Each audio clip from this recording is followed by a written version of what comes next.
practicing decentralized finance on layer 2 on Ethereum, on the Ethereum network.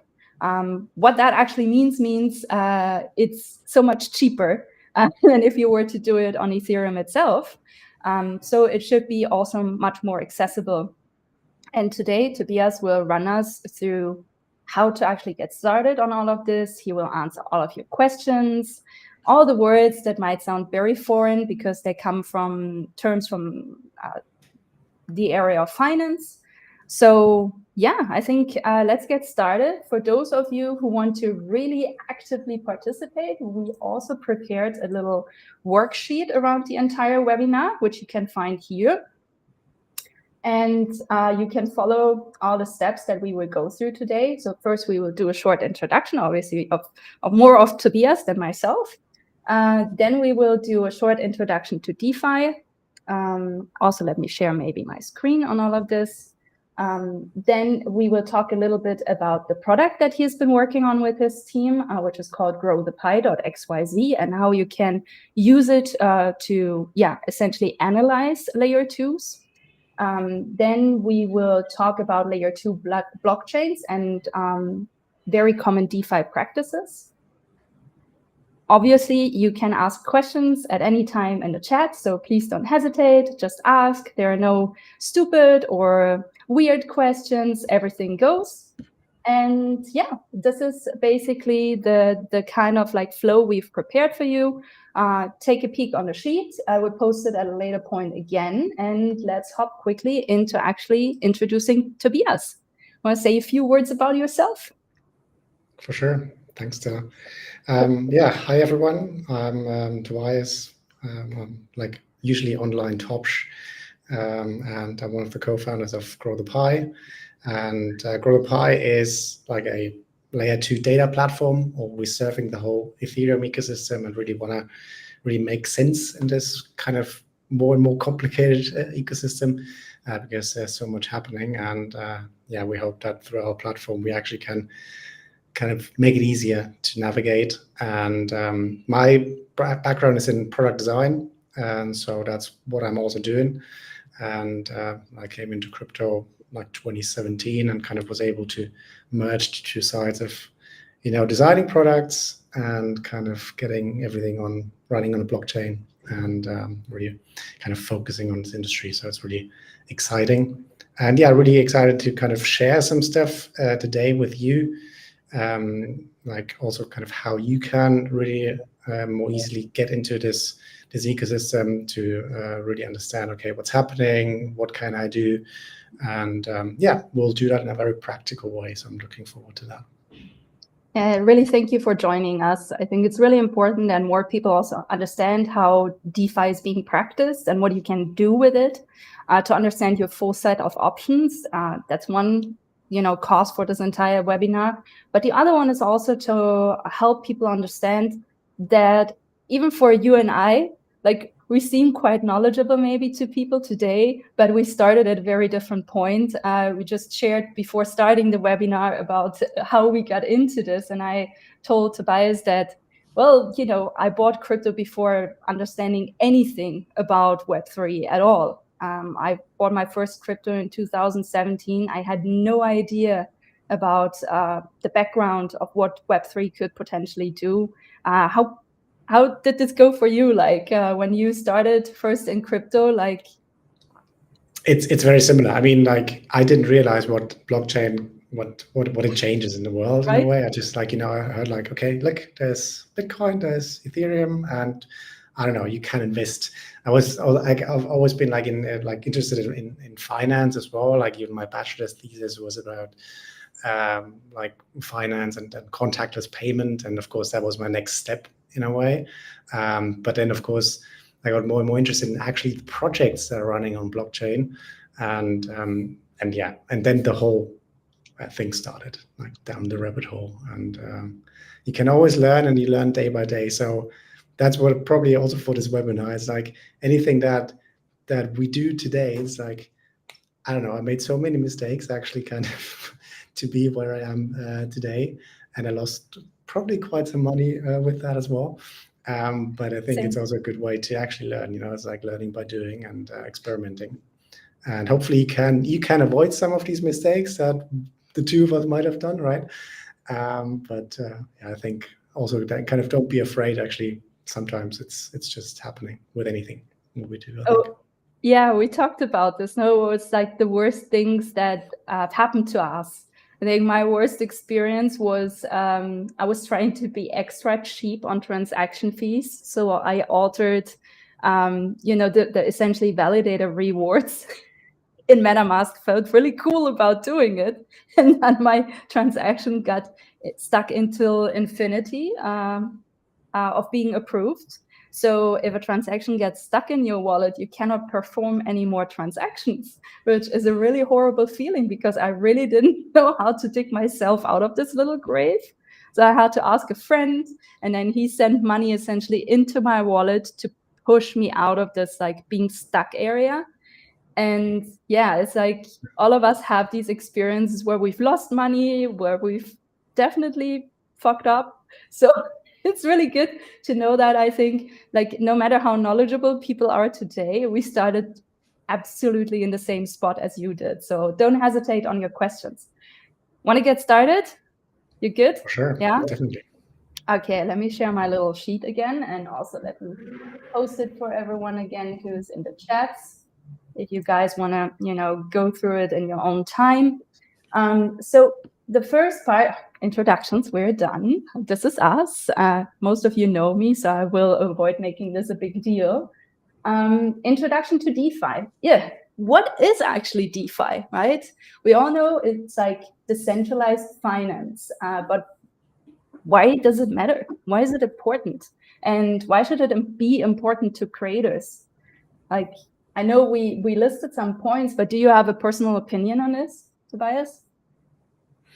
Well, I think in general, it's important for everyone to really learn more about finance in general. I think that's like, even when we're not talking about blockchain, but especially like this opens up a whole different world for everyone, I think. Even if you, let's say, also have not huge funding or like funds available, let's say, right? And I think that's our opportunity. And like everything's open, permissionless. That's why we're in blockchain. So I think we should all kind of learn more about it and really use it, because it makes total sense to just let the money that you already have or the tokens you already have just work for you and have passive income, for example. Yeah, exactly. I think the keyword here is passive income. Most creators, at least the ones in my closer network, they're currently struggling a lot. And so generating passive income it's never a wrong idea, right? And if you're doing this on layer 2s, your invest is not doesn't have to start out really huge, right? I started on Ethereum. I had to wait, back in the day, I had to wait a little bit to gather some money up. So I started when I had roughly $1,000 at my hand with Binance. It's just so sad in retrospect because I didn't do anything with it, right? I just had it lay around on the Binance application, which actually does nothing for you. So don't do this, okay? It doesn't do anything for you. Okay, so there is some basic vocabulary that we need to go through before really starting, right? So we kind of made a little bit of a cheat sheet for you. Most of you, I would assume, know what cryptocurrency is, right? So we'll not go too deep into this. Happy Thursday, Ilan. How are you doing? It's nice you're joining. But something that's really important to understand is maybe the difference between decentralized exchanges and centralized exchanges. Toby, you want to take a go at this, kind of wrapping this? Definitely, I think it's one of the most important things to understand, to be honest, because we always talk about, I'm active in crypto, and then you hear people having funds on, as you just mentioned, Binance. Even worse, maybe a couple of years ago, we all heard of that example, FTX, other centralized exchanges, crypto.com, or I don't know, any of these other, even Coinbase, right? Yeah. I think all of these names that I just mentioned, they are centralized exchanges. And of course, they have like huge marketing budgets as well. So I think they help to onboard people, to kind of bring them into the Bitcoin, the Ethereum world, and any other, I don't know, like blockchain that you can imagine. But I think if you really want to engage in why, or like in the why of blockchain and really kind of benefit from it, you should definitely not leave money on centralized exchanges, because technically, I would say it's actually worse than having money on banks, right? I mean, there's nothing worse, like nothing bad about having money on banks, don't get me wrong. And as I said, like no financial advice here. But in general, like, you know, this whole, I think this whole narrative started about like getting away from banks. And I think if you then now using centralized exchanges, which is one company operating, or like having basically a couple of wallets where the tokens lie on, they have basically a database on their server where they kind of record who has what. And basically they have access to your funds, right? And we in crypto always say not your keys, not your coins, right? And that's, I think, very true. And then when you bring your actual tokens on chain, what we call it, then you can make use of decentralized exchanges. So that means you then have your tokens in your wallet that's recorded on chain. No one can take away that from you at first. And then you can use decentralized exchanges. So do everything what you can do on a centralized exchange. So for example, exchange one token for the other, or let's say earn some interest. You can do all of that with these decentralized exchanges, or do swapping, but we'll get more into detail about that later on. But the important thing to note is that you still have your tokens in your wallet. There's a caveat to that. We'll get into that later on. But I think that's the main important thing to understand. Yeah, thank you for that, because it is one of the most important things to understand. It took me quite a while, as you know, starting out with Binance. And something else that has happened in the, I want to say, past 3 years is something that's called KYC, which means know your customer, and it's being applied almost by every centralized exchange, which means the whole idea of being maybe also partially anonymous in Web3 is not working so well anymore. There might be also this thing, right? And there are a lot of like regulations and limitations that would potentially keep you from doing what you want to do. So this is also a little bit of a downside maybe on using centralized exchanges. Absolutely clear that, you know, the biggest one is it kind of defies the whole narrative of Web3. So, and then we have a short word that is being used very, very often in decentralized finance, which is called APY, annual percentage yield. So we will hear this probably a lot. So Tobias has, again, the pleasure of explaining this to us. Yeah, the APY, it's simply the interest in percentage-wise that you get over a year, right? And that's also APY is the compounded interest. So imagine, like maybe let's take an example of the like the standard bank account. Usually when you had, or right now when you have, let's say, savings account and you have like €1,000 or $1,000 on there, then you have like maybe 3.5% interest that you right now get, and the bank might decide to pay that out every month, right? So let's say after like a month you get this interest, and then that basically, that interest, so this $1,000 plus the $10, then also get interest again. And this means next month you're actually getting a bit more, right? Because it's compounding the interest. You have more money available, and the same percentage is applied to the money that you then have on this account. And that's the APY. And the same is happening on chain as well. So that's pretty similar. You just find the difference that on the protocols that we're going to be looking at, the percentages are maybe a bit higher, sometimes crazy high, and we'll see that and we'll look at that a bit as well. Yay! This is good news, though. This is really good news. So the other thing is, hey, what are actually layer 2 blockchains, right? I've heard these questions quite a lot actually in the last few months. So I wanted to spend a second to explain what we mean when we talk about layer 2 blockchains.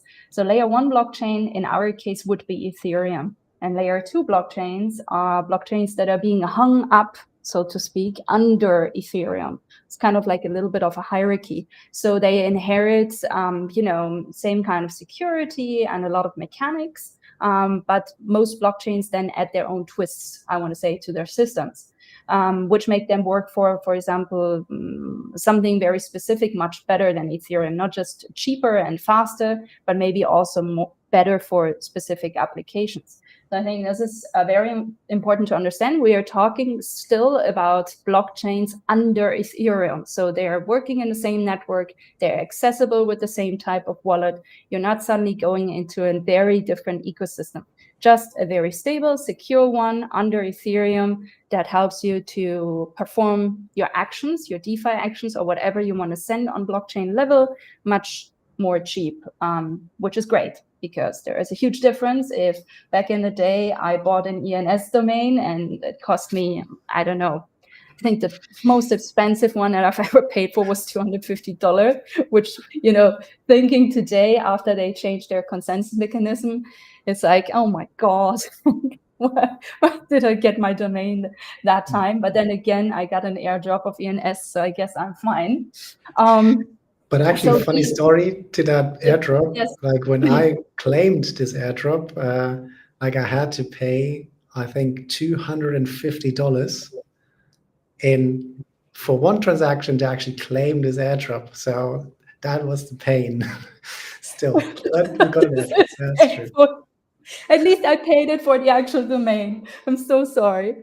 No, but yeah, so I guess we all went through our ups and downs. And but just to understand, we're still talking about the same ecosystem. You don't have to go anywhere very foreign, still the same level of security. So now I want to ask Tobias, because he comes from growthepie. Can you show us and tell us a little bit more about growthepie? I'm going to change the screen for you, because that's really like you guys, your team, you built an incredible tool that's not only just pretty to look at, if I may say so, it also gives you a lot of different types of insights. It might feel to some people a little bit overwhelming at first, but once you start taking it step by step, and Tobias will help us with that today, you can understand a lot more about layer 2s. First of all, very simple, the different names of layer 2 blockchains, but then also what's happening on these chains. So I give the space to you.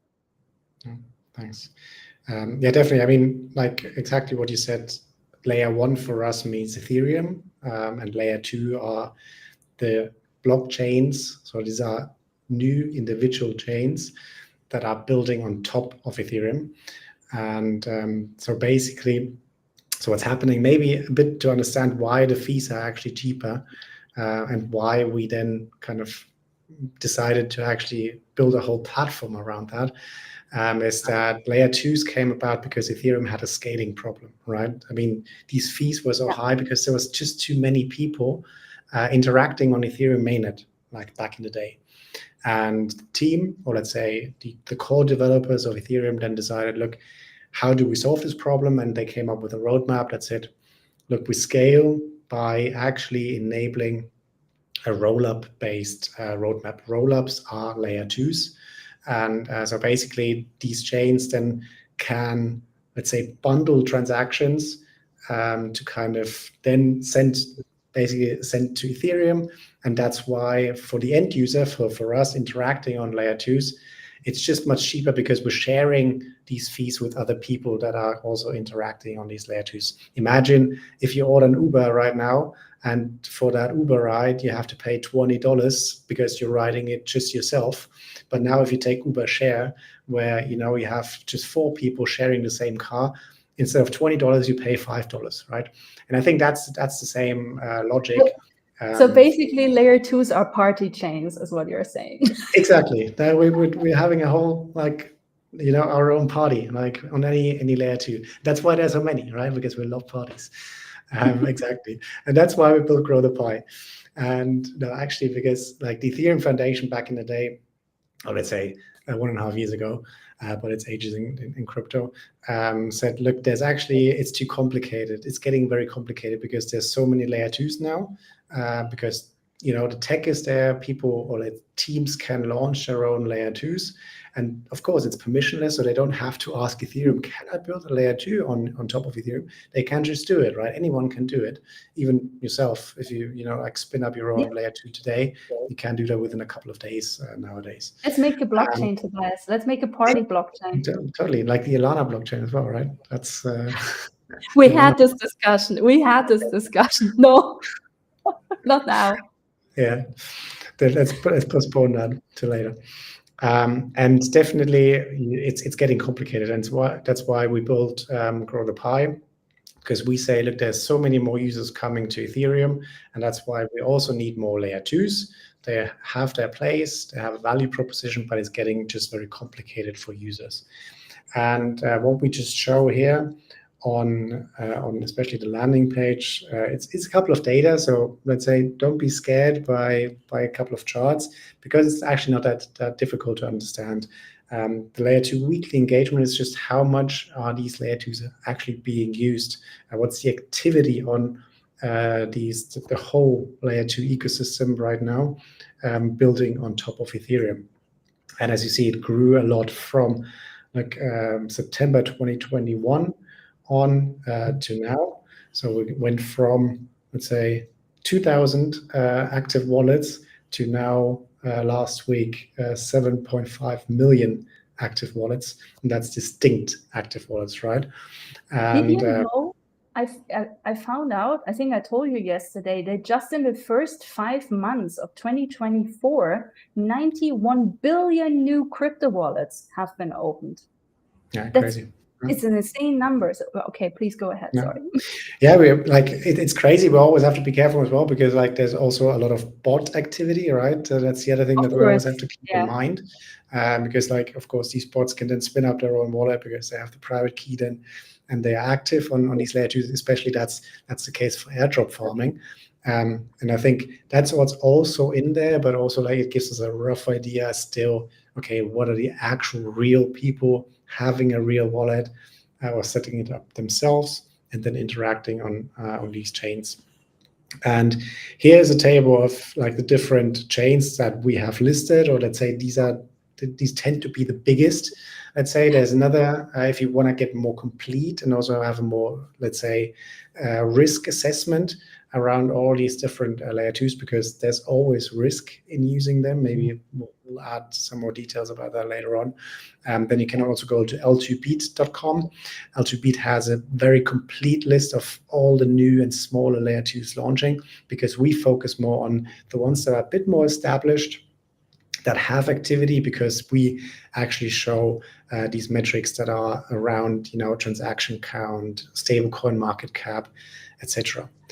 And based on that, we actually have, and I'm not going to go through all the different metrics. Maybe you can do that yourself one day if you've got time. But let's have a look at actually the total value locked in layer 2s and layer 2 ecosystem right now.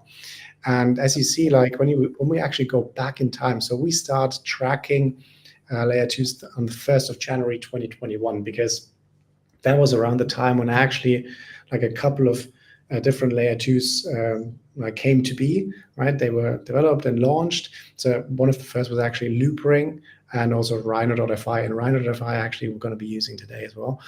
And yes, you see, there was maybe $41 million locked, right?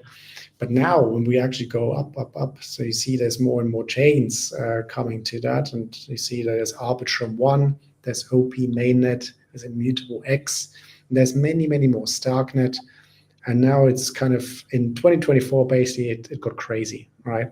And we had a peak on the 7th of June in 2024, and now all of a sudden we have 46 billion in total value locked just on the layer 2s, right? We're not talking about the total value locked on Ethereum mainnet, right? We're excluding that here. right now. It's just layer 2s and the ones that I have shown in the beginning on the landing page. And right now, like yesterday, we were at like around $33 billion in total value locked. That decline has a bit to do with the market itself, because of course it's tokens that are on there, right? It's not just stable coins, but stable coins itself, if we look at that, also, as you see, the chart is just growing. We actually have more than 10 billion in stable coins, which is actually only USD based stable coins right now. So we're not having Euro C, for example, in there right now. We're working on that. But as you see, like there's so much that's already locked on the layer 2s, but it's just a fraction of what Ethereum actually has.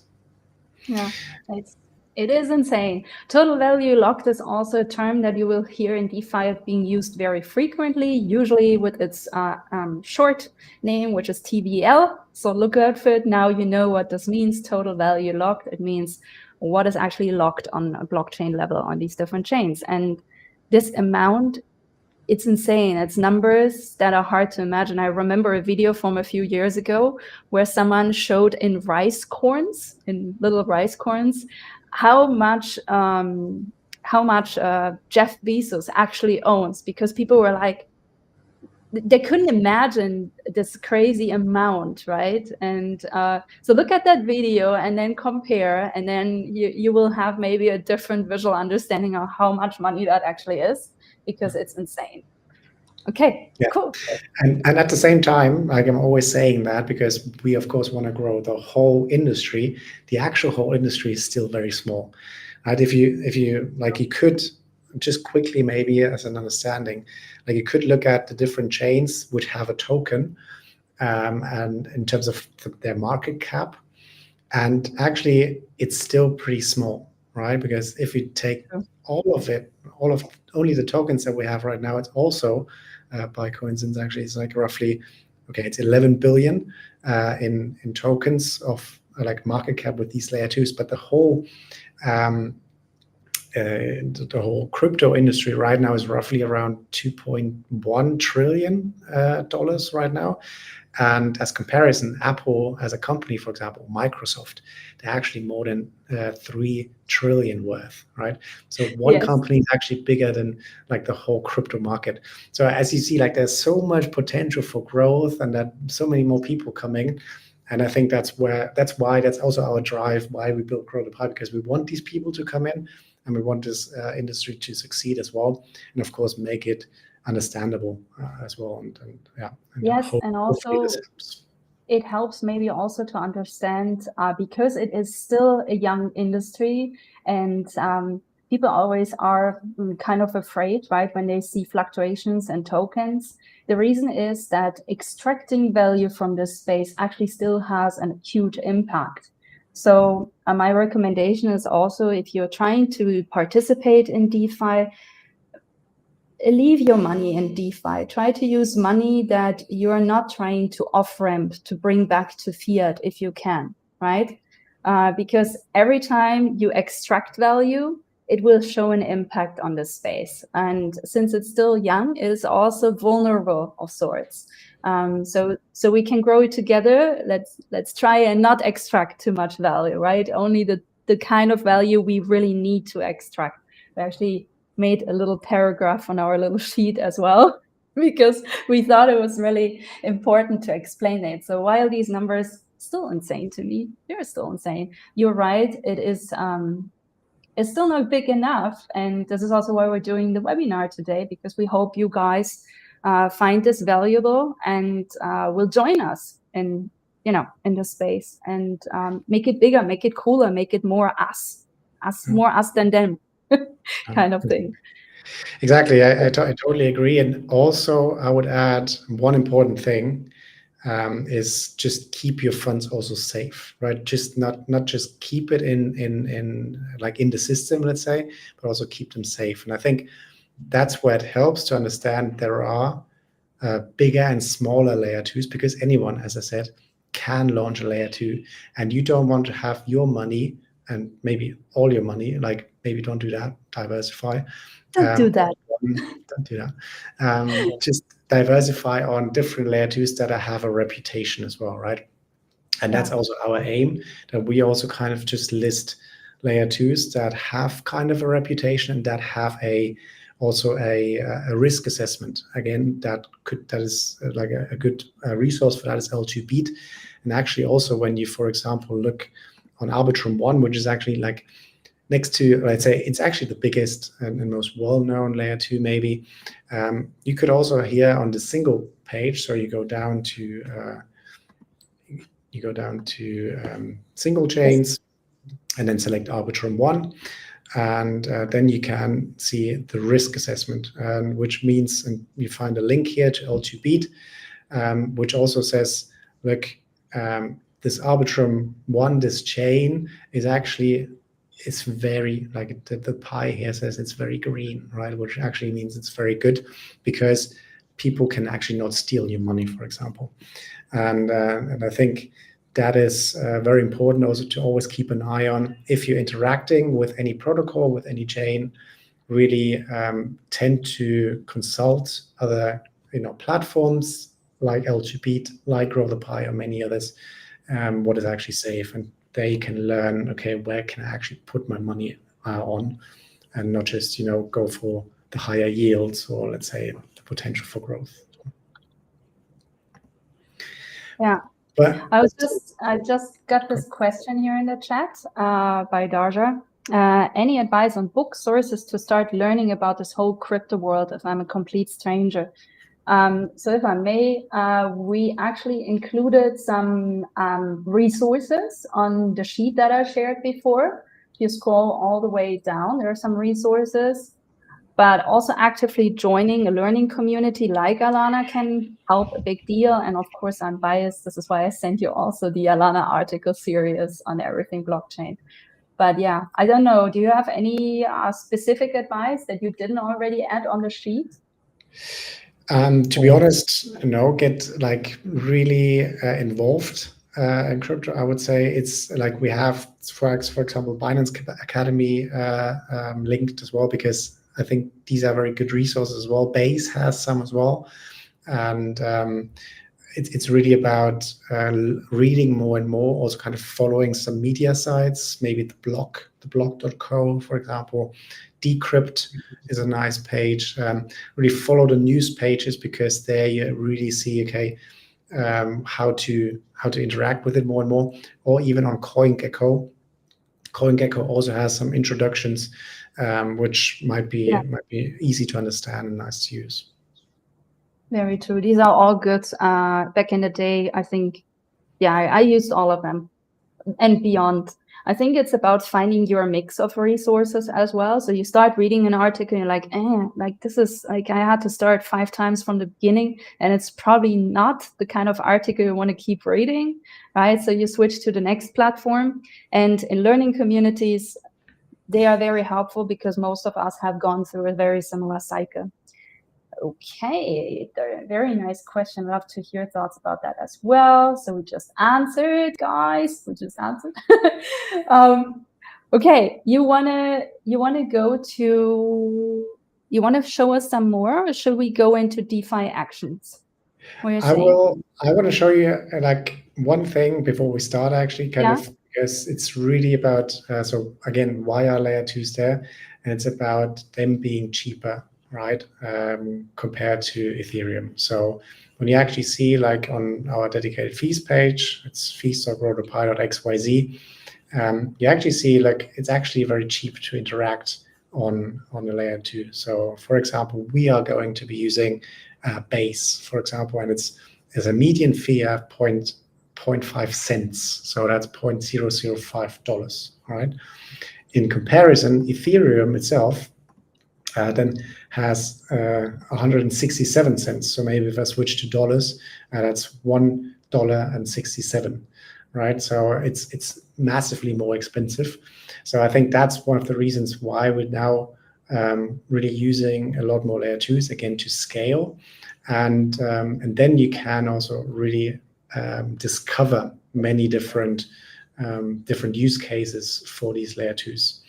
And that's my I think favorite page that you guys made. That's my favorite page. and we just updated it as well to make it a bit nicer, let's say, a bit easier to understand. And we basically, since we're also labeling smart contracts, I think that's also a very important thing to understand in the crypto world. Apps run on contracts, right? Because there's a blockchain, and so Ethereum actually was the first chain to enable smart contracts. And what smart contracts basically mean, like there's developers writing some code that follows some logic, some if that, then that, then you really kind of can interact on different applications. So imagine you actually go on your iPhone or smartphone in general, go to the App Store and you download an app, and there's also kind of code running in the background that you can do something. And the same is happening on blockchain, right? And that's why we are labeling these smart contracts to really understand, look, okay, what's behind these smart contracts, which projects, and we have a couple of different categories. And for example, we are going to be dealing with DeFi today a lot, but there's also NFT categories, right? Where there's a lot of NFT projects, and then you see, look, there's actually Sora as a very big chain where a lot of NFT activity is happening, or there's social applications, there's token transfers. But again, we are going to be dealing more with DeFi today. And we're going to start out actually also with OP mainnet. And what you could do then by selecting one of these categories, you could say, okay, what are the interesting projects, if you scroll down, that I can discover in this ecosystem, right? So if you go to block space, you go to chain overview, and you might be interested in DeFi in general, like agnostic to any chain, then you can just scroll down here and see, okay, there's Uniswap, there's Agni Finance, for example, there's Izumi Finance, we're going to be using that today as well. And you see a little icon in the front that indicates the chain that it's running on. And you can literally also click on there, and then you come to Izumi Finance, and that launches the app. Right? This is actually something very important that was kind of missing back in the day, is getting the right link. Because even back in the day, there were a lot of very swifty people around who were really great at just duplicating an existing website, making it look like it was the right one, when then in fact it wasn't, right? And so this has, like, I want to say in the last 3 years, this has been made so much better. And usually those pages don't show up first on Google, but that wasn't always the case. So having a resource like growthepie, where the right page is linked, is very, very good. Very good and very helpful. Yeah, exactly. Then you can go to their actual website. You can go to, for example, their Twitter, which is then not working. Or it's also not working. Okay, there's a bug. I'm gonna report it's probably that. Someone from your but basically, team like, right exactly, now. the idea is basically you click on this X symbol, and then you come to the actual Twitter account, or the same with GitHub, right? And also, when you want to find the actual contract behind that, you can do the same thing, and then it brings you to the block explorer, and then you can see the actual contract and what's happening there. But we're not going to go into that much detail today, because we actually want to start with doing some practical stuff as well, right? Yeah, that's very true. We prepared a little something. Let me share my screen for a second again. We're actually moving slowly into part 3, which is actually doing some DeFi, right?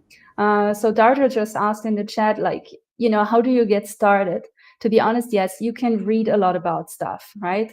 There are so many resources out there. Everything that Tobias mentioned, everything that we added on the sheet, everything we do in Alana.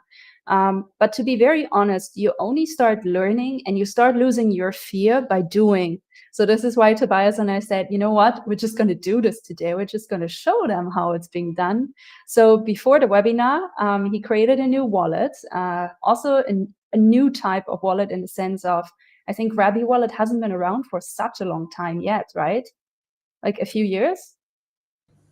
I think not even that, to be honest. I'm not entirely sure. It's still very young. It's very young, but it's very widely used already, I think. Yeah. Especially their Chrome extension, or like their browser extension. Yeah. So we're not using MetaMask today, but generally everything works the same way. It's still a hot wallet, so a wallet that happens to be online, right? So kind of the same rules apply. And we're going to start with bridging, because I send you on that wallet, I send you some money. I send Tobias some money. Yay, now you can go shopping. I send it to you on Ethereum, right? And you're going to show us how to bridge from Ethereum to OP mainnet. I think that's the first thing we're going to look at, correct? Yeah, no, exactly. Okay, let's so do this. basically, we decided to actually go from Ethereum because you might have some funds already on Ethereum mainnet and want to move that across, or you could technically many different, let's say, centralized exchanges actually support now layer 2s as well, more and more. Of course, obviously Coinbase supports a lot in like their own network base. But if you have some on Ethereum mainnet, we want to show you how to actually bring this over. And we want to start with one of the, let's say, like next to Arbitrum, one OP mainnet is actually a very well-known and like, let's say, established layer 2 chain, and you could technically use many different bridging providers, right? There's also like apps. There's also many apps that are bridges, and there's native bridges as well. But we are also gonna using like one bridge that is also technically a layer 2. I'm not gonna get into the technical details about that. But by clicking here on OP mainnet page on growthepie, you click bridge, and then actually you come to rhino.fi. Has a little rhino icon. It's a little orange as well. And in the end, you can basically connect your wallet and then bring your funds over. So we're just going to do that as well. And actually, like for the first part, because you might be used to MetaMask the most, I'm going to be using for the first transaction, I'll just show MetaMask. So we're going to connect our wallet. I'm not 100% sure if you see that on my share now. Probably not. But yeah. No, we don't see the actual wallet. Or I don't see it. So probably no one else does. Let's maybe, because then I have to share my whole screen. I think for this, yes. For this to work, yes. 1 second. What does this? Okay. Then let me switch. Also, maybe something important to explain with wallets, get these questions a lot. Don't give up if something doesn't work, right? It is technology. It's not perfect. There can always be something, right? So if it confuses you, if you think something is wrong, then either ask support, which is often in the Discord channel, ask in your learning community if someone has come across the same issue. There's like so many ways on getting that info. So never feel afraid about asking, right? Okay, you go. You're on. Yeah, now we can. So basically, like as I said, like we want to connect the wallet, and then also you see a MetaMask, and then I just connect the wallet, like as you might have done that for other applications already. And then yeah, it's going to ask you some permissions. Always, I urge you to actually read that, especially in the beginning, because you're confirming things that you might not want to confirm sometimes. But in this case, we actually want to confirm this because we trust this resource. And now it says like it needs to authenticate the wallet. So it basically means it's establishing a user profile now. And that's where we give a signature. And don't be afraid of all this. Again, it shows you actually a message, which is pretty nice from Rhino.fi. So to protect your Rhino.fi privacy, we ask you to sign. So basically, it's proving, or it wants you to prove that you actually have control over this wallet, right? And that's why we're confirming. And now we're enabling the L2 access because, as I said, like Rhino is an L2 as well, layer 2. L2 is short for layer 2. So we need to do that. We need to do another signature. We confirm that as well. And now it's actually setting up our profile so that we can now use this bridge. And we actually now, since we want to go from Ethereum to OP mainnet, we actually want to select in the top left corner here in MetaMask, we want to select Ethereum mainnet as our outgoing network. And as you see, like Stella was so nice to actually send me some ETH, 0.005 ETH. I hope you grow it tremendously, and then we will have nice dinner the next time we see each other. Do our best. We're gonna have some ceviche in Lima, hopefully. Or maybe not. We'll see. And then we can really bring this over from Ethereum to Optimism, as we already have selected here. So you could here select these different networks, but we want to go from Ethereum to, as we see here, to Optimism. You could also select many different other networks, as you see here. You want to be selective and do Optimism. And put the max. Does it already notice that you have put the max? Oh, now it does. Okay. Now, yeah, exactly. So you could also say send it to another address, but we're not going to go into that detail. But now it actually doesn't let me do it. All right. Oh, right. You need to send a little bit less for gas fees. Oh, exactly. So that's a very important thing, because also remember we're now on Ethereum mainnet, which is also a bit expensive, maybe. So we actually. I hope you have enough, actually. That depends on how expensive it is right now to actually bridge. Let's see.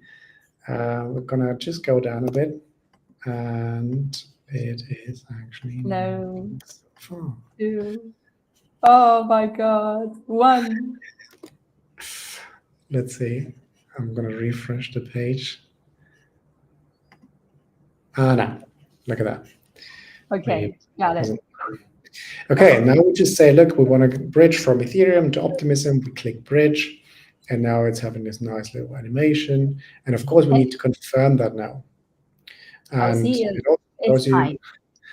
It also shows you, look, it's actually too expensive right now to transact. So we need to go back. We need to reject this and actually go back and select a bit less to kind of leave some more for gas. See, that's a challenge already that we have. You might want to avoid that by just going from, let's say, another on-ramping service, or let's say a centralized exchange directly to an L2, because you can also do that. But of course, if you have funds on Ethereum mainnet already, then of course you can use a bridge, and now it works. Look, I say a bit less to bridge, and now we say confirm, and now it's bridging over our funds, our ETH from Ethereum mainnet to Optimism. Also, depending on the network you use, be patient about this, right? This is not like a 1 second, there it goes, right? Sometimes it is really fast, like right now. But I have lived through times on Polygon, for example, where this just took 10 minutes for the subgraph to update. So it's not very common anymore, but it can happen. Don't freak out instantly is what I'm trying to say. Yeah, it depends really on the amount of money that you're sending as well. I mean, we send just $8 right now, which normally is pretty quick, depending on the bridge as well. But also if you then, depending on like how much you want to move, let's say if you want to move $10,000, then that could take quite a while sometimes, depending on the network, because it's all about liquidity. Liquidity, and we're going to look at that in a second, is how much did actually people provide or protocols provide actually sending different funds or doing things with different tokens, right? I think that's very an important thing to remember. Liquidity is key in the whole L2 space. A lot of people always come with this question, and I had this in the beginning too. So how do I see what is now in my wallet? Yeah, I usually check here MetaMask, but now you see I actually have less, right?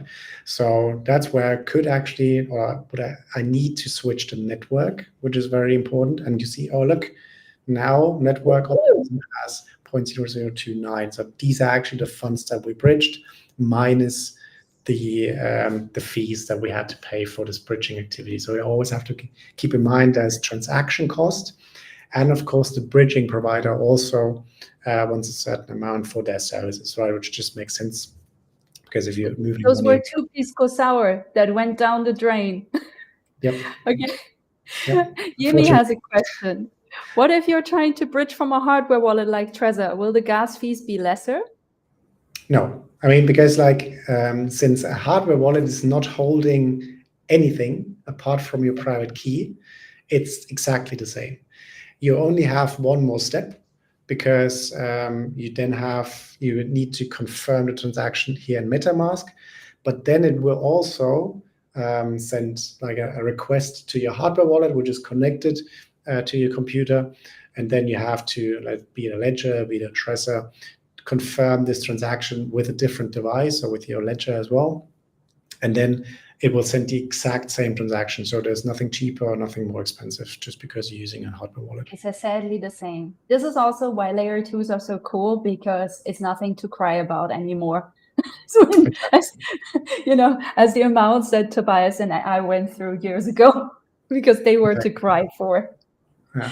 Okay. Exactly. So and now we got funds on OP mainnet, and from now on we're actually going to be using Ruby wallet, because the good thing is here in MetaMask, as I just said, you have to manually change the network, and it only shows you the balance for one network, right? Yeah. But if we're talking about interacting on many different layer 2s, it's actually quite cumbersome. So that's why I actually want to lock this wallet now, lock MetaMask, and now I actually want to go to Ruby, which has the exact same wallet, because we have the exact same private key imported into Ruby wallet, so they are compatible, right? Yeah. And now you see on the top right, the lower right corner, that MetaMask is in use and Ruby is banned. So we want to flip that. That's just because like it's tech in the browser. So whenever you click connect wallet, that it actually connects to your Ruby wallet instead of. So essentially, there's no contradicting messages, right, at the same time. Exactly. Yeah, exactly. That makes sense.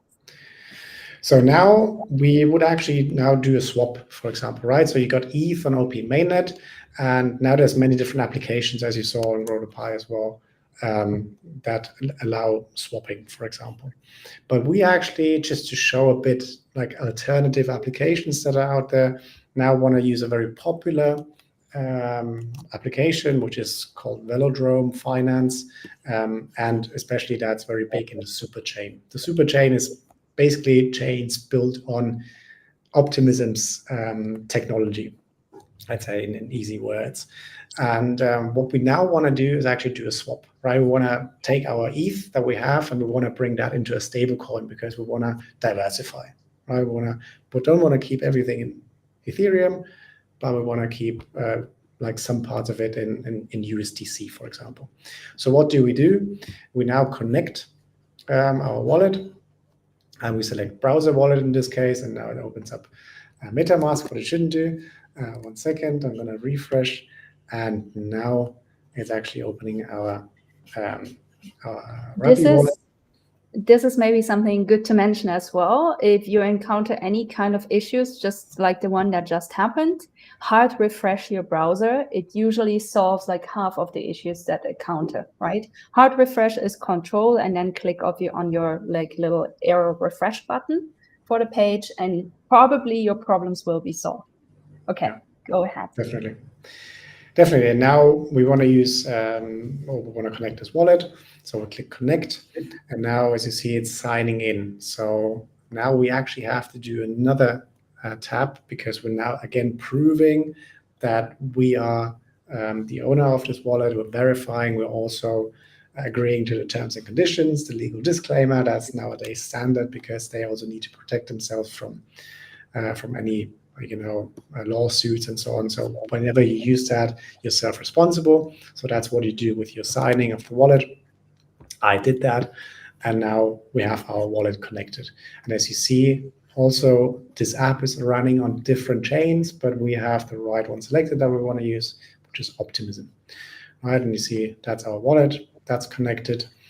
And now we want to swap our ETH. So we see here, so we could select different tokens here, but it also shows you the ones that we actually have in our wallet at the top. So we select ETH, and it also shows how much we have available. And maybe we'll click on this little arrow here, if you see that in this little one. Mm-hmm. And now we could say half of our ETH that we have on OP mainnet right now, we're actually now swapping for OP token, right? For Optimism's own token. And now one important thing that I would say, and we're going into the liquidity topic in a tiny bit. So there's people basically providing tokens so that you can actually trade, right? And like, of course, they also get a bit of a fee. And depending on how much liquidity there is, there could be like different market prices, let's say. Because you have to remember in the back, there's always like a market maker, a market taker, and getting a bit more complicated with trading. But in the end, you need to have certain liquidity to actually that you can swap from ETH to OP in this case, right? And that's why I would say also here there's a little toggle. There's this thing called slippage. So it would basically define how much of a different price range would you allow. And I would actually set this very low in the beginning, especially on networks that are pretty big. And that is, for example, Optimism, because usually there's a lot of liquidity, especially with tokens that are pretty big. So ETH OP is a token pair, which is very common. So I would tend to set the slippage lower because that means you actually pay less for the swap, right? And now we're actually going to do that, just say swap ETH for OP. So what do we have to do? We have to allow the app to actually use our ETH, and we have to sign that. And as you see here, there's a little fee with that, which is just 1 cent, right? And so on Ethereum mainnet, that would be very expensive. Or I'd say maybe that will cost now $2 or 50 cents, whatever, depending on like how many people are transacting there. But here on OP mainnet, it just costs 1 cent. So it's actually not a big problem if you make a mistake, right? That's, I think, one of the most important things to understand. It's easier to kind of digest if you do a mistake and you can undo it or like do another transaction because it's very cheap. This is also why I would encourage people to just try their way forward on layer 2s, because you know, if you invest $10, let's just say, right, you're not going to cry over this. Back in the day, when we were doing this on Ethereum only, usually to make it worth your while, you really had to, put up a chunk of your money, which just made it very frustrating if you did something wrong, right? Because it was all on you. But on layer 2, I really encourage you guys, play with this. Just try it out. Nothing will get lost, right? And if it does, it's not to cry for. It's a really good way of learning as well. Okay, please sign the transaction. No, like maybe before I do that, like Rappi is actually pretty nice because you actually very transparently see what you're paying, what you're getting, and like the slippage tolerance. So it gives a nice summary. So that's why it's a very good wallet. Actually, it's really very nice. It also gives you some risk analysis. Usually, this one is a contract that's very well known. That's why it's not warning you of anything, but there could be sometimes warnings so that you actually double check. So sometimes if you cannot sign, maybe we encounter that later on, then it's actually maybe that you have to agree to a risk assessment or something. But yeah, we do that, we confirm, we sign, the transaction is created, and since layer 2s are usually pretty fast, it's already done. So as you then see in our token balance, we already have our OP that we just swapped. Right? Wow. ETH on let's say on OP, so you see that here, to OP. As you see, there's already different icons here. There's on Base, that's on Linear, that's on Optimism, that's on Ethereum mainnet. So that's a good thing with this wallet as well, that you actually see all your different balances for very common networks, so that you don't have to manually kind of add these networks, which is very good. It's a very neat user interface. I have to say, like, before you introduced it to me, I had no idea about Rappi Wallet yet, and I'm impressed. It's pretty cool. So it's very nice. Nice. Definitely very nice. Exactly. So I think there's many more things that we could explore here, and especially about this topic of liquidity. We're going to do that a bit later on in a different protocol, just to show you another thing. But another important, let's say, consideration is to actually get some interest, right, on your money that you have. Yeah. And one of the interesting protocols, and now we're talking about a protocol on Base, so this is another layer 2, is Moonwell Finance. So it's moonwell.fi. And as you already see, there's many different options where you can earn some money, right? So if you have some ETH lying around, you then have some interest that you get if you provide this to the protocol. I have to, like, as I said, like we said in the beginning, no financial advice, but also I want to make you aware of one thing when you do that. Because we're always talking about that, not your tokens, or not your keys, not your coins, not your tokens, right? But also if you then put tokens into one of these smart contracts on these protocols, for example, on Moonwell, you always have to keep in mind that you're basically giving your tokens into a smart contract, and this smart contract is programmed by people, right? That means we can always have a failure in this code, an error in this code. It could also be like that hackers already found it and, just waiting for people to put more money in, and then drain this smart contract, right? So always keep in mind, and that's why we're actually also showing you bigger protocols, because you can discover many applications, and many have tiny ones, and or tiny total value locked, again, TVL, right? And Moonwell is one of the bigger ones.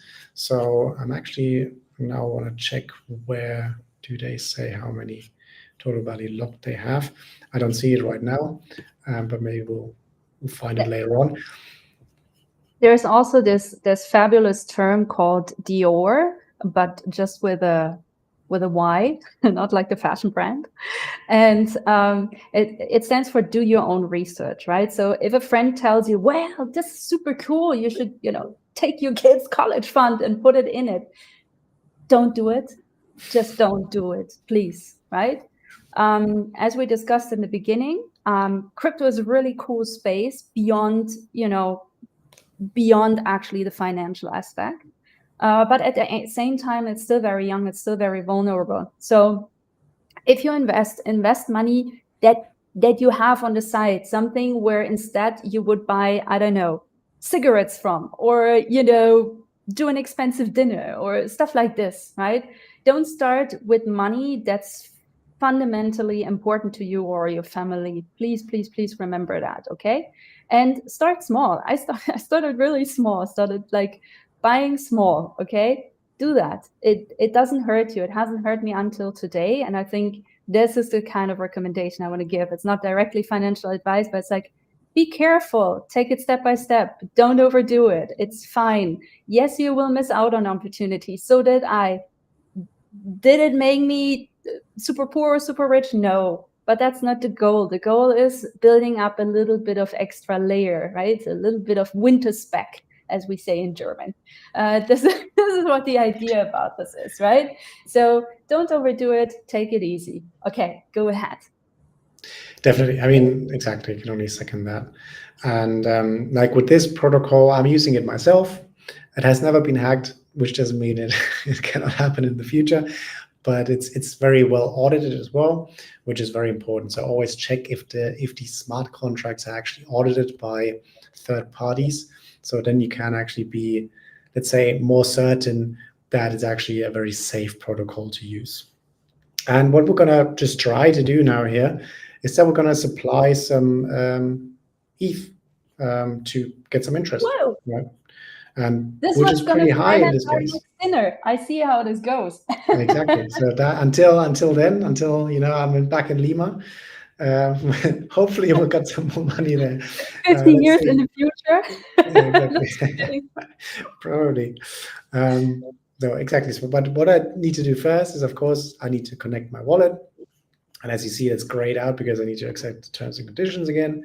And now I can actually kind of connect my Rappi wallet. Again, I need to refresh to kind Also, of... Corey just said Dior is hard, but your presentation has given a lot of folks baseline info to help. Appreciate both of you for this. So thank you. Really nice. And someone else said it's not coming with the direct username. Thank you very much, Tobes, growthepie, and Alana for this enlightening webinar.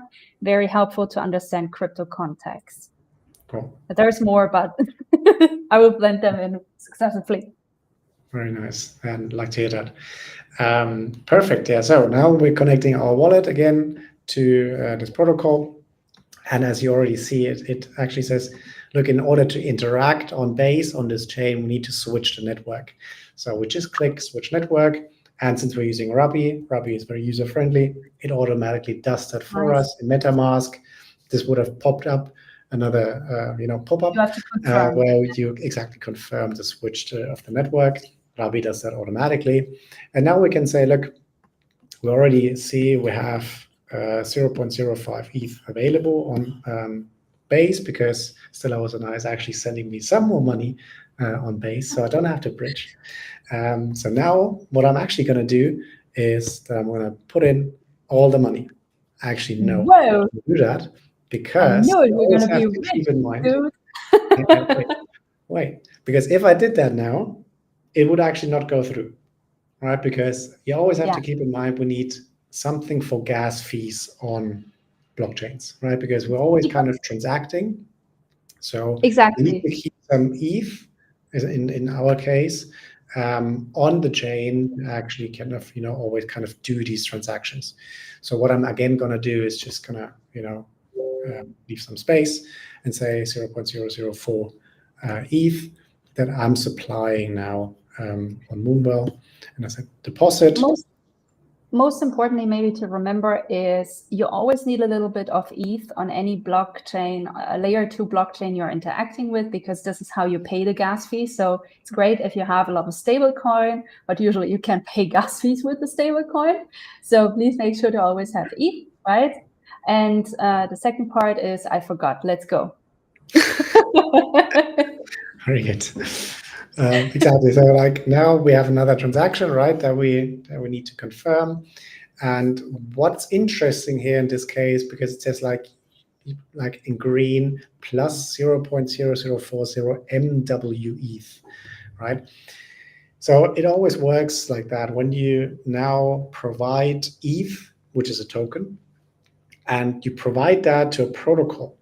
But of course, you need some proof that you provided that. And in the background, so behind this nice interface that this application developer built, there is another token. And in this case, they called it MWETH because it's Moonwell ETH. So this gives you the proof. Basically, it's like your certificate, your paper, that you own 0.040 ETH, and you gave that to Moonwell, right? And you bring that in return to your wallet, and it just says, like, whenever you go to this website, so we're confirming that now, we do the transaction, and we can actually continue while it's doing that. So that basically it already gives us the confirmation, deposit successful. And now whenever you go back to this page, it gives you the proof, look, you have deposited $9.36, so 0.04 ETH to this protocol. So of course, whenever you connect your wallet, right, always don't forget to connect your wallet, because otherwise you're not going to see that, which is very interesting. Nice. Yeah, and then under claimable now will actually show up your rewards, right? I mean, they don't show up that fast, obviously, but over time they will show up. Maybe one other thing to mention is that usually if you supply liquidity, what it also means is you cannot take it out instantly anymore. So usually you agree to, I don't know what we agreed to on this specific application, but I have agreed to like lockups for like a year on some of the applications. So I don't know how much time. Here we can instantly withdraw. Oh, so that's nice. I would actually I would recommend that, to be honest. I never lock up my funds, to be honest. Yeah, you get higher yield, but also, if these tokens, appreciate in value, if they depreciate, like if they actually lose a lot of money. So yeah, I tend to not do that, to actually lock up for a longer period. You're more conservative. That's probably a good idea. Don't be a gambler. In some way, maybe. Yeah. That's true. No, but the fun part is you can decide this for yourself. You can try, some like this, and see what works better for you. Like, there are no rules to do one or the other. Of course, Tobias' approach is definitely more secure than mine. So that's that. Yeah. Right. Exactly. So Nice. that's like basically now we're getting yield on our ETH. And also, as you see, there's different types of yield, right? That's also sometimes interesting because you don't get only ETH based on your what you provided, but also you get other tokens. In this case, you get Moonwell's own token, which actually did pretty well today, which I think appreciated like 25% in price today. And you get some Morpho rewards as well, which is another token. So overall, you would get in 13.4%.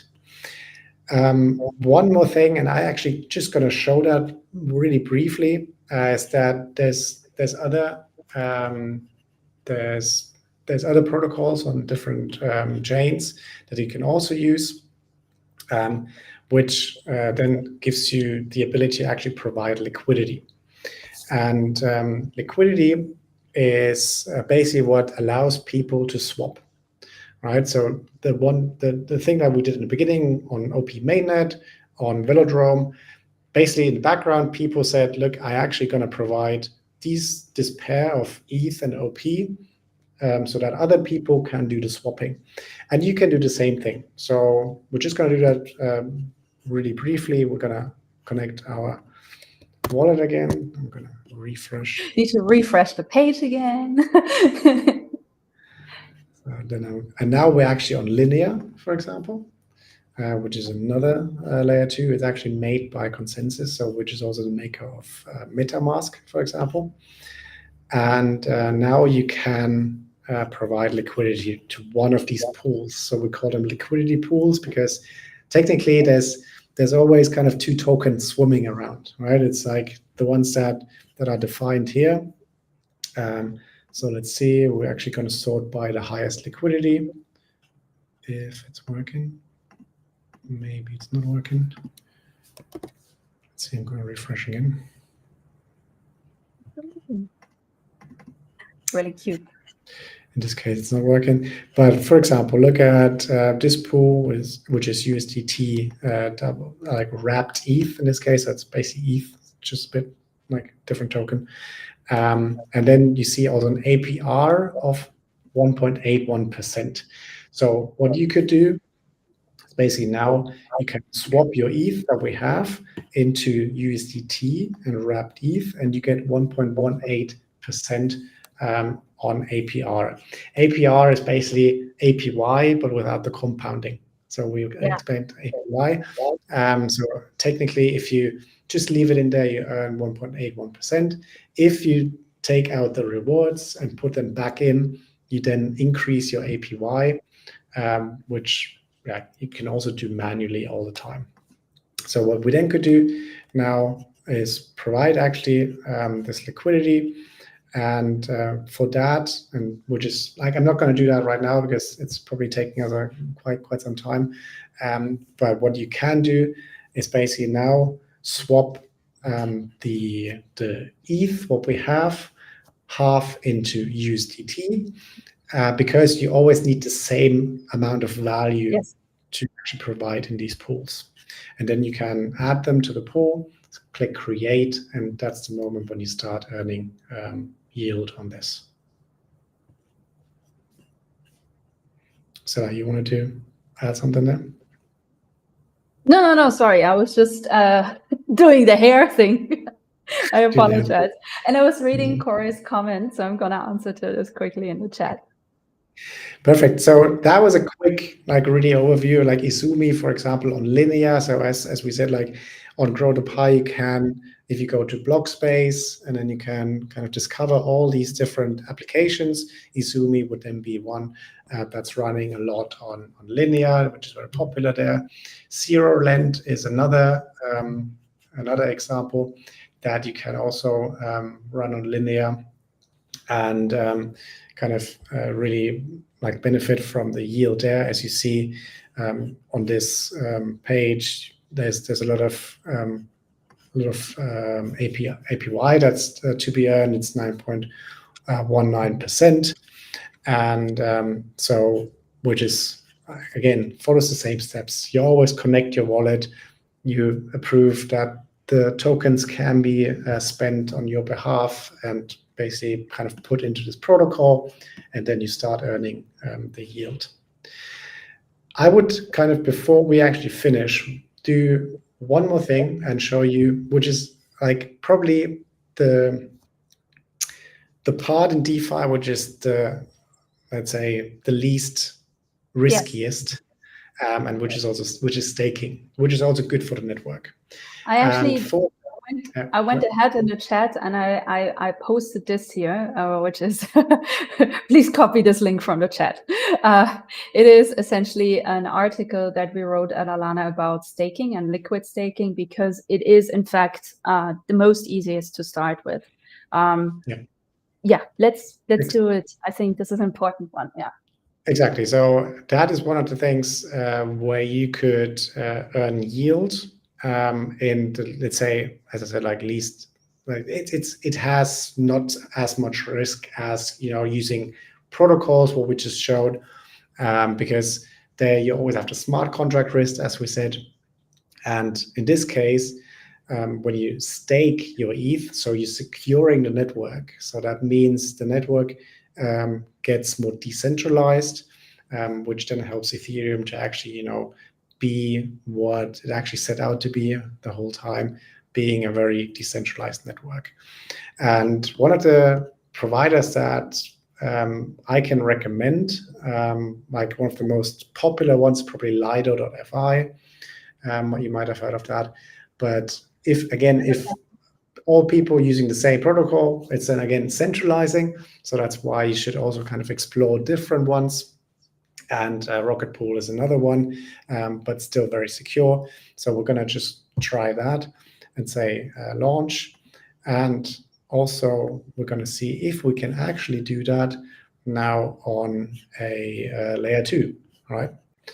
So we're going to connect again our Rabbi wallet. So, it's so cute, the logo of Rabbi wallet. It's very adorable as well. It always helps, you know, the stuff looks good. That is very true.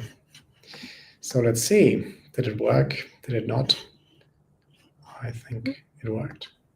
So what it does right here is that it actually allows us only to stake from Ethereum directly. So which means right now you cannot actually use the funds that you have on a different network to actually stake, right? Because that's running on Ethereum mainnet itself. And as we did that earlier, we actually bridged away from Ethereum mainnet, right? So it's not available on Ethereum mainnet anymore. We're Ethereum poor. What did you do? I'm sorry. But what we can do is, though, we can actually, because it would give you, and as Moonwell did as well, it would give you another token, right? In exchange for you giving your ETH away, because it's liquid staking, it gives you another token, which is our ETH, in this case, Rocket Pool ETH, basically. So what we can do is now we can actually go back, and maybe let's go back to Velodrome and see if that actually exists on OP mainnet. And turns out, look, our ETH actually exists on OP mainnet. So what can we do? We can actually now take our OP that we swapped before, and we're going to use all of that because we don't need OP as a gas token.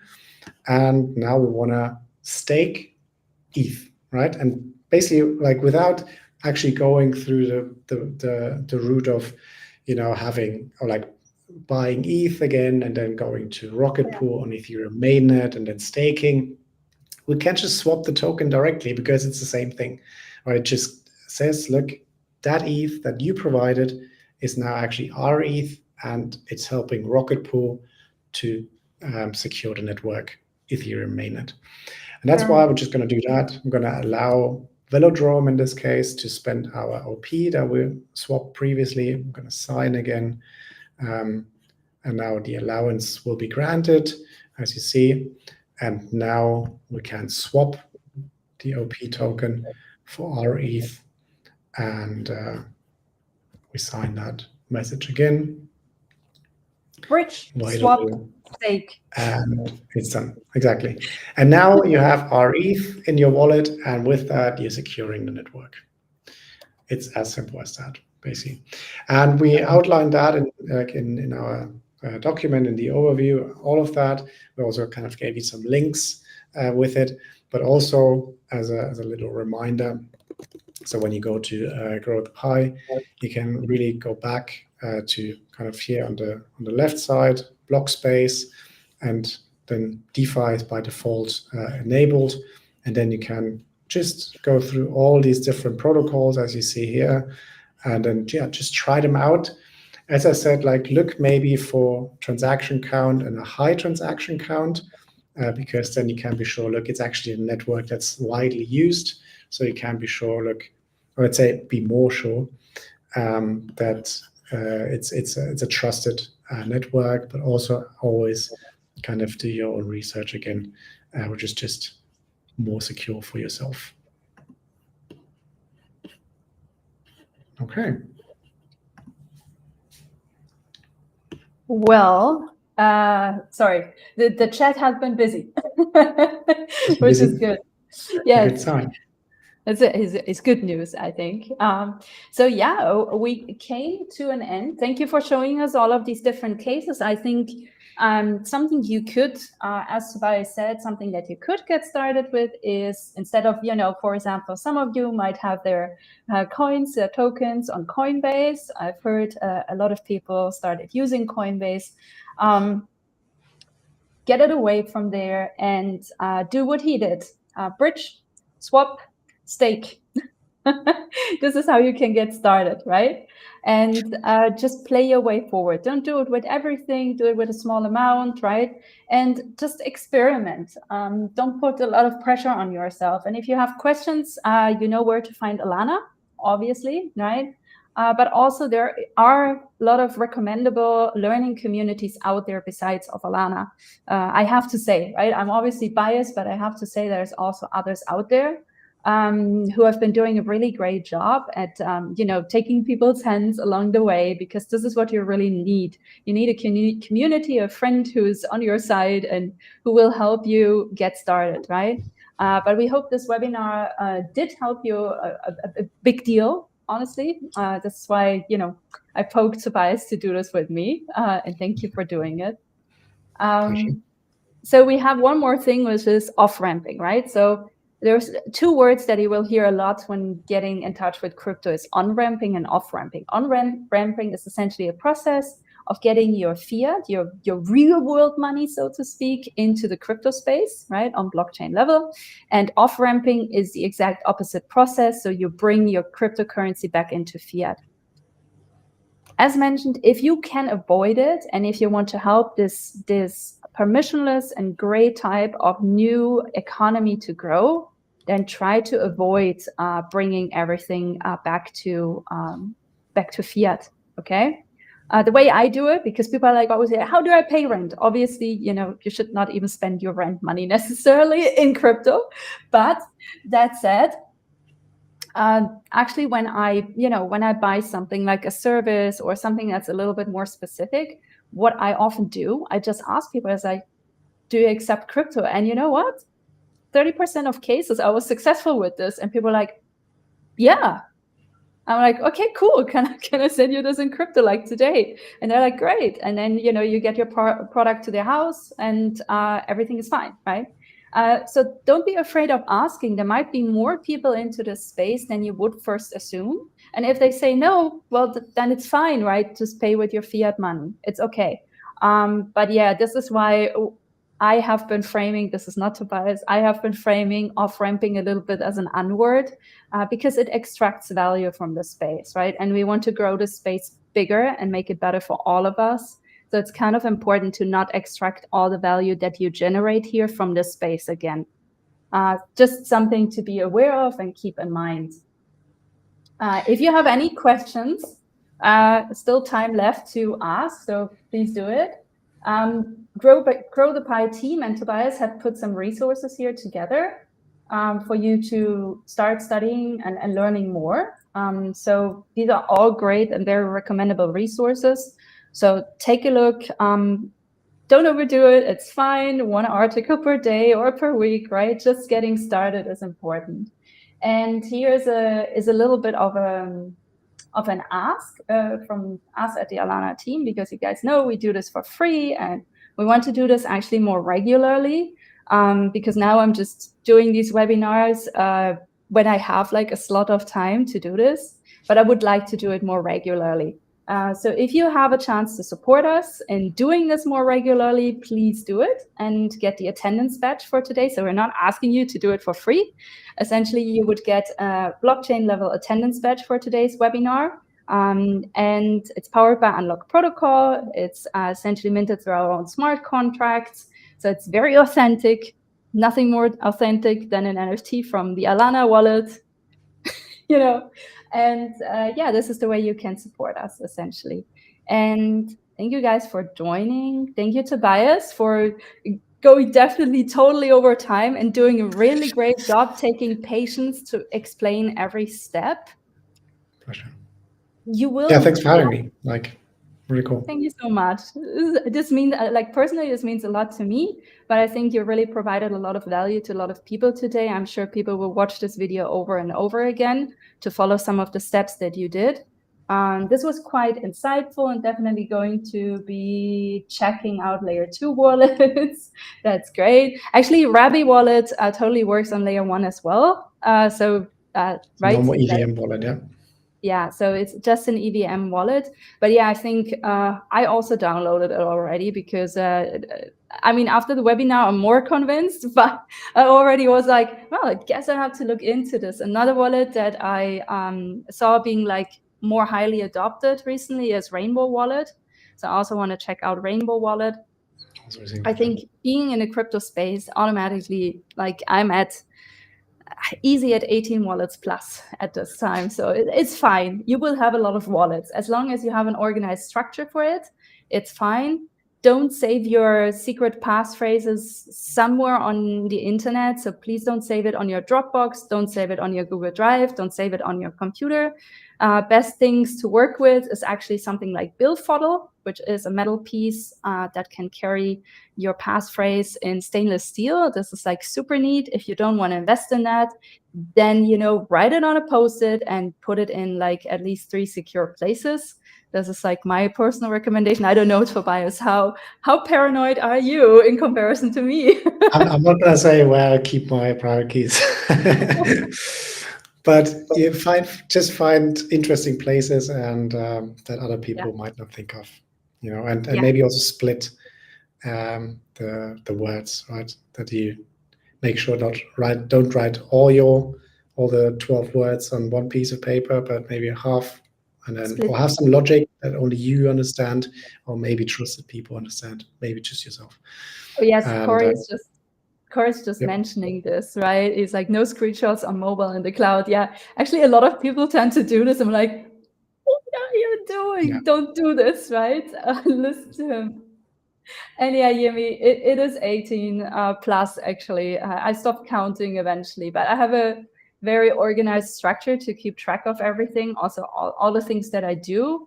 And I recommend you guys do that as well. And it's kind of like keeping your own little private ledger that, you know, kind of manages all your different wallets. I think it is really important to keep track because you don't have a bank. You don't have an employee at the bank that you can call. So it is really important. anyways, I guess we came to the end of this lovely webinar. Thank you so much for joining us today. Thank you, Tobias, again. Thank you, Grow the Pie team. Please check out their website. It's a super good tool. Shares a lot of insights. It's a public good as well, means it's free to use. So even better. So yeah, please support us on public funding rounds like Gitcoin. There's 2 running actually right now. So that'd be very nice. Like we always need that support because that's our funding source. We're supported by grants and Gitcoin, Giveth, etc.